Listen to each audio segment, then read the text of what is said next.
It's been 1 week since the ancient city of Ibadan was rocked by an explosion around the Bodija area, which left at least 5 people dead and more than 70 injured. The blast, which was said to have been caused by explosives in the possession of persons engaging in mining activities, has left many questioning how the explosives were stored in a residential area without the knowledge of authorities, while challenging the government to bring the suspects to book. Now, News Central's Bernard Akede, who was in Ibadan immediately after the blast, has been following the developments in this special report.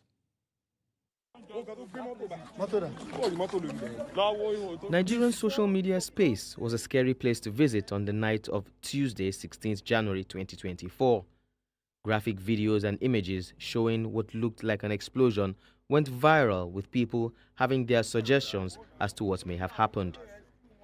The first official statement was a press release by the Oyo State Commissioner for Information and Orientation, stating that the government was in control and that the indigents and residents should remain calm. But the sight was frightening when News Central's crew arrived at the scene. Several buildings were affected by the impact of the blast, which spread over a radius of several kilometers. At this time, the actual cause was still unknown, and as for the casualties, 3 were feared dead, with more than 70 injured.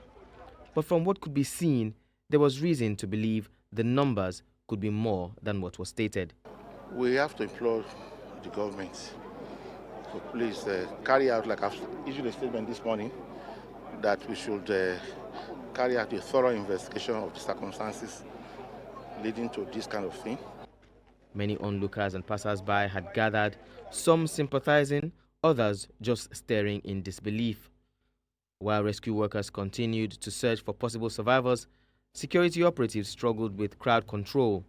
Some of the victims whose buildings were affected had returned to see what was left as they tried to salvage what they could.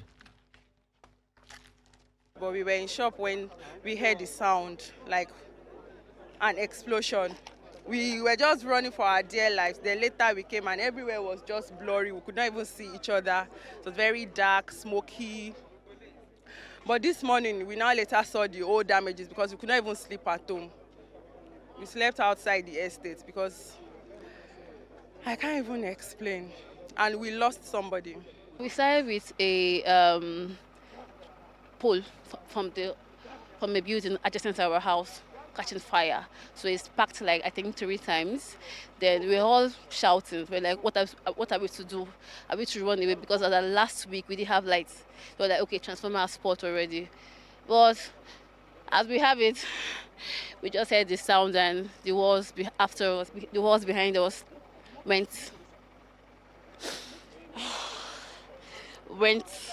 oh God. It collapsed. Entourages of top government officials, politicians, security operatives and the governor himself, amongst others, paid a visit to the blast site while investigation was still ongoing. A crater about a meter deep was created where the explosion went off, the entire site looking like a war zone. All the buildings around here, it looks like it's a construction site where buildings have been destroyed.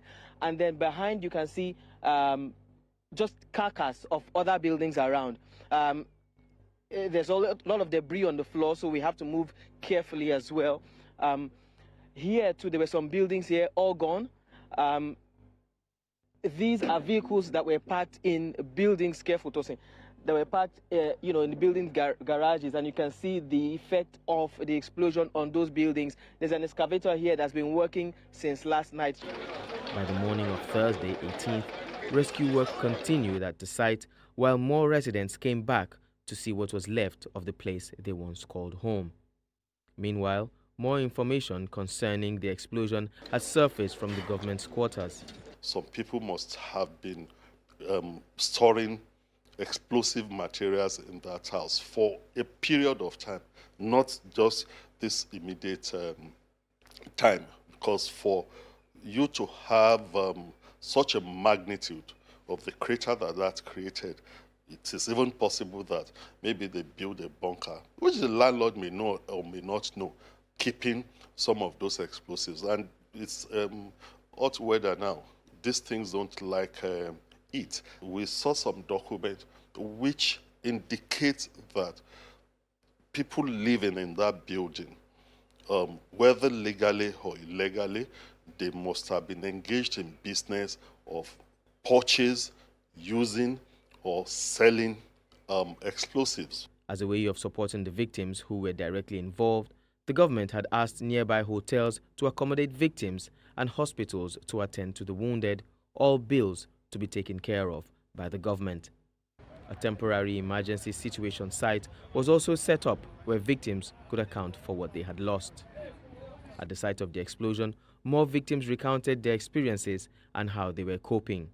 I was stuck by the entrance of the room, and like the entrance between the room and the living room, that's where I was stuck with the whole thing coming down on us, the roof, the POP, the ceilings and everything.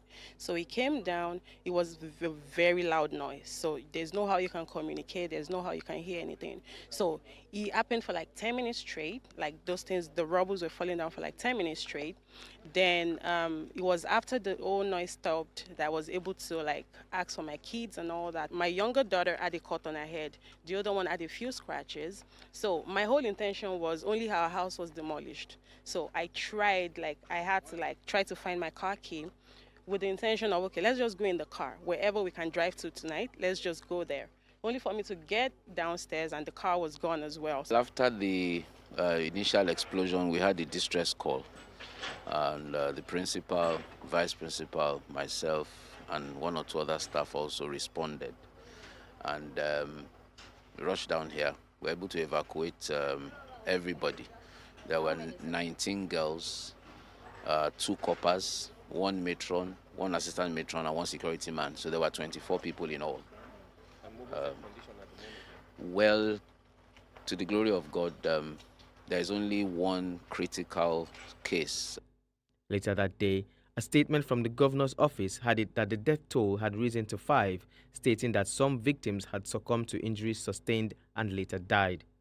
However, at the site of the explosion, some ambulances arrived, and in what seemed like a covert operation, what was suspected to be dismembered human parts were put in body bags. At this time, the stench of decomposing flesh made the environment uncomfortable. It also cast serious doubt on the figures stated by the government. As at the time of compiling this report, 1 week after the blast, news from the government had it that over 90% of the victims had been discharged from hospital, while the death toll remained at 5. He added that structural integrity tests were being carried out on about 230 properties around the site of the explosion. For residents of Dejo Yelesi Street in Bodija, Ibadan and its environs, their lives may never remain the same. As some put it, they have lost all they labored for.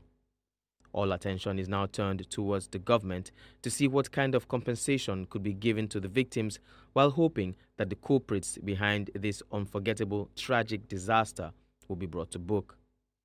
And if there are any lessons to take away from this incident, it will be for the people to be more vigilant about the activities of those around them.